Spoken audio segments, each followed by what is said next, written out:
Every country has their own policies. Whether it's war, smoking, drinking, or any other issue, every country will have its own policy.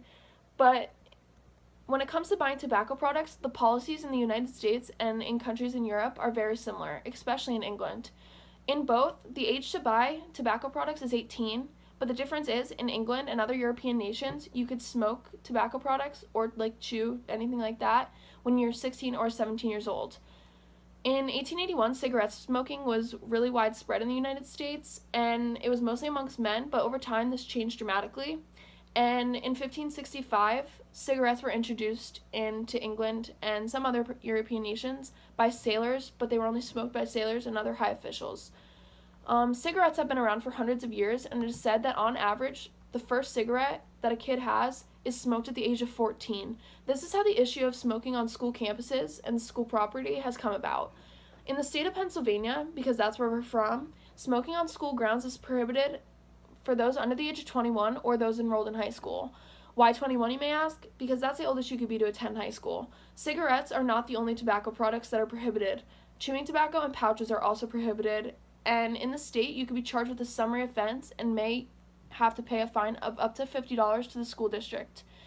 Many schools across the United States are known as a nicotine-free campus, and this also prevents the use of e-cigarettes and vapes as well.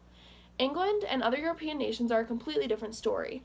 In many European countries, students 16 through 18 are allowed to smoke during designated times and in designated areas on school campuses. Also, many schools do not have policies about smoking on school properties just near the schools themselves. It's been very popular for a long time for children in Europe to smoke cigarettes. In some schools, they're allowed to smoke on the playground during their recesses and during their lunches. And many people in Europe are introduced to smoking by their elders, and they become addicted themselves in early adulthood when it comes down to culture and what you're growing up around with. Advertisements have been banned in the US for quite some time, but they're still present in some European nations and other nations across the globe. They were put in place to pull in other audiences, like women and children at first, and then they altered them to pull in people who had already quit smoking and they want them to start smoking again. Over the years in the United States, a new advertisement has been brought to life. It's called the Truth Campaign, and these ads are to show the dangers of long-term smoking to young people and to keep cigarettes out of their hands and their lungs. Eventually, these ads will make their way over to Europe and other nations across the globe, but since they're so prone to smoking, it might take longer to see a difference. Smoking used to not even be considered dangerous, and over the years, new light has come to show that they are very, very dangerous. Cigarettes and other tobacco products are extremely harmful to your health, and this is why they have the labels all over them warning you about what they can bring.